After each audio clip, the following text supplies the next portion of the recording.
Hello दोस्तों, सभी का स्वागत है मेरे यूट्यूब चैनल पे जिसके नाम है कौशल बैंक में। तो आज हम देखने वाले हैं क्रॉस चेक की रिगार्डिंग। तो लास्ट वीडियो में बियर चेक का देखा था, तो सभी का बहुत ही बढ़िया सपोर्ट रहा उस वीडियो में। तो ऐसे ही सपोर्ट करते रहिए, लाइक करते रहिए और सब्सक्राइब करते रहिए मेरे चैनल को। तो आज हम जानेंगे क्रॉस चेक होता क्या है, क्रॉस चेक में कौन से प्रकार की क्रॉसिंग रहती है चेक में, और आरबीआई के क्या रूल्स है उसकी रिगार्डिंग। तो चलो देखते हैं क्रॉस चेक।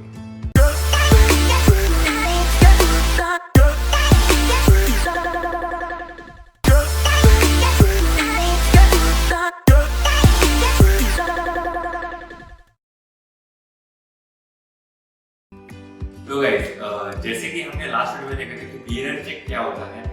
बियरर चेक जो बैंक इशू करती है वो डायरेक्टली बियरर चेक इशू करती है, जो कि ओपन चेक रहते हैं जिसमें कोई क्रॉसिंग वगैरह नहीं किया होता, वो ऑब्वियसली हम करते हैं। तो ये क्रॉसिंग क्यों करते हैं? क्योंकि उसका एक पर्पस रहता है। समझो अगर मुझे किसी को पेमेंट देना है, मुझे वो बाय कैश नहीं देना है, तो मैं वो चेक क्रॉस कर दूंगा।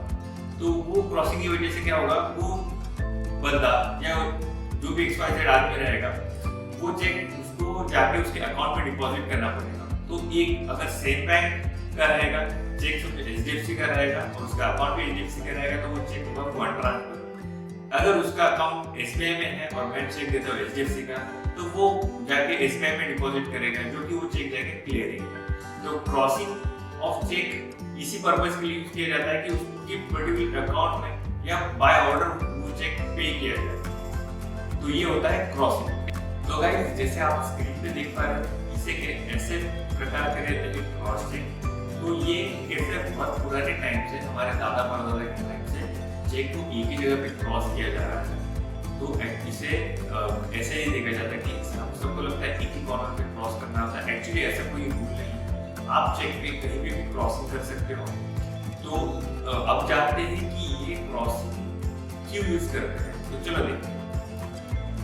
तो गाइज, मैंने एग्जांपल के तौर पे एक HDFC बैंक का चेक लिया हुआ है, जो कि क्रॉस के ऑलरेडी लेफ्ट कॉर्नर पे, लेफ्ट टॉप कॉर्नर पे आप देख सकते हो, वहां पे 2 लाइंस खींची हुई है। तो ये ऐसे दिखने में होता है क्रॉस चेक। तो ये क्यों यूज किया जाता है उसका टर्म बताता हूं मैं अभी, कि क्रॉसिंग ऑफ चेक एक ऐसा इंस्ट्रक्शन दिया होता है जो बैंक को हम देते हैं एज ए कस्टमर, कि जो पेमेंट होगा वो एक पर्टिकुलर आदमी को ही मिलेगा। यानी कि जो अभी इस चेक में आपको दिख रहा है मिस्टर इंडिया, उनको ही ये पेमेंट मिलेगा उनके, और ये पेमेंट उनको काउंटर पे नहीं मिलेगा, बल्कि ये इनके अकाउंट में जाके क्रेडिट होगा।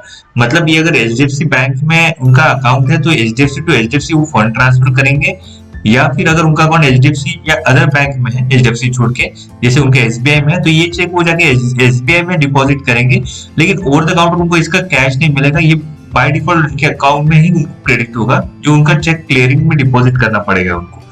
तो ये क्लियरली एक इंस्ट्रक्शन रहता है हमारी तरफ से टू दी बैंक कि इनको इसका कैश पेमेंट मत दीजिए, इनको कैश पेमेंट ना देते हुए इनको इनके अकाउंट में ये डिपॉजिट करवाइए, ये इंस्ट्रक्शन दिया जाता है। तो गाइस, यहाँ पे अपने को 2 चीजों पे ध्यान रखना है। एक कि अगर आप चेक क्रॉस करोगे तो याद रखना इसका आप इनकैश नहीं कर पाओगे। ये जो पे में लिखा हुआ नाम है, जैसे मिस्टर इंडिया रहेगा या कोई भी बंदा रहेगा जिसका नाम लिखा होगा, उसी के अकाउंट में ये चेक डिपॉजिट होगा, ये इनकैश नहीं होगा। और दूसरी इंपॉर्टेंट बात ये है कि जो पे में है मिस्टर इंडिया या XYZ आदमी, किसी का भी नाम हो, उसी को पेमेंट मिलेगा, उन्हीं के अकाउंट में ये चेक कंपल्सरी डिपॉजिट होना चाहिए।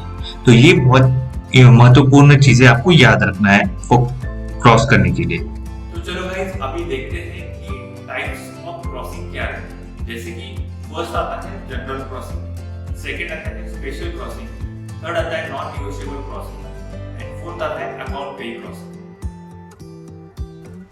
तो गाइस, मैंने कुछ स्पेसिमेन ऑफ जनरल क्रॉसिंग लिए हुए हैं आपको समझने के लिए। तो ऐसे प्रकार की क्रॉसिंग को जनरल क्रॉसिंग कहा जाता है। तो section 123 and section 126 of negotiable instrument act 1881 में इसको डिफाइन किया गया है। ठीक है, तो 123 के हिसाब से इसमें बताया जाता है कि 2 पैरेलल लाइन खींचे तो ये एक क्रॉस चेक माना जाएगा। ठीक है, और सेक्शन 126 के हिसाब से इसमें कैश पेमेंट नहीं हो सकती, बैंक अकाउंट में ही पैसे जाएंगे कंपलसरी। तो चलिए गाइस, अभी हम जानते हैं स्पेशल क्रॉसिंग के बारे में। तो गाइज मैंने यहाँ पे स्पेसिमेन लिया है फॉर स्पेशल क्रॉसिंग। तो यहाँ पे आप देख सकते हो मैंने जो स्पेसिमेन में दिख रहा है अपने को state bank of India normal crossing में लिखा गया है, और सेम नीचे लिखा है state bank of India not negotiable, state bank of India account पे। तो ऐसे क्रॉसिंग को स्पेशल क्रॉसिंग क्यों माना जाता है?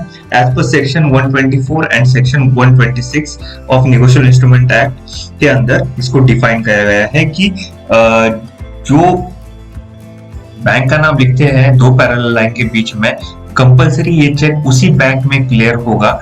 इन केस मिस्टर इंडिया का अकाउंट, जैसे वो चेक हमने लिया था एग्जांपल के तौर पे क्रॉस चेक, जिसमें मिस्टर इंडिया पेई थे, उनको चेक क्लियर अगर करवाना है तो उनका account state bank of India में होना ही चाहिए। अगर उनका account state bank of India में नहीं है तो ये चेक यूजलेस है उनके लिए, उनको उस अकाउंट ओपन करना पड़ेगा स्टेट बैंक में और वो चेक क्लियर करवाना पड़ेगा। तो इसको कहा जाता है स्पेशल क्रॉसिंग। तो गाइस चलो जानते हैं नॉट निगोशिएबल क्रॉसिंग के रिगार्डिंग। नॉट निगोशिएबल इंस्ट्रूमेंट दोनों तरीके की हो सकती है क्रॉसिंग, जैसे कि जनरल क्रॉसिंग में भी नॉट निगोशिएबल क्रॉसिंग हो सकती है और स्पेशल क्रॉसिंग में भी नॉट निगोशिएबल क्रॉसिंग हो सकती है। इनफैक्ट इसका मीनिंग क्या है कि अगर स्पेशल क्रॉसिंग में जैसे लिखा है state bank of India not negotiable, इसका मतलब इसके अलावा कोई भी बैंक में वो पेमेंट नहीं ले सकते, स्टेट बैंक ऑफ इंडिया में उनको पेमेंट लेना पड़ेगा। तो गाइस क्रॉस चेक के बारे में आज इतना ही। इनकेस अगर आपके पास कोई क्वेरीज रहेगी तो प्लीज मुझे कमेंट करिए, मैं जरूर उनका रिप्लाई करूंगा। अगर आपको कुछ क्रॉस चेक के बारे में और जानना है तो हम नेक्स्ट वीडियो में देखेंगे स्टेल चेक के बारे में, स्टेल चेक होता क्या है। तो थैंक यू गाइस आज के सपोर्ट के लिए। प्लीज लाइक एंड सब्सक्राइब करना और सपोर्ट करते रहना। Thank you so much.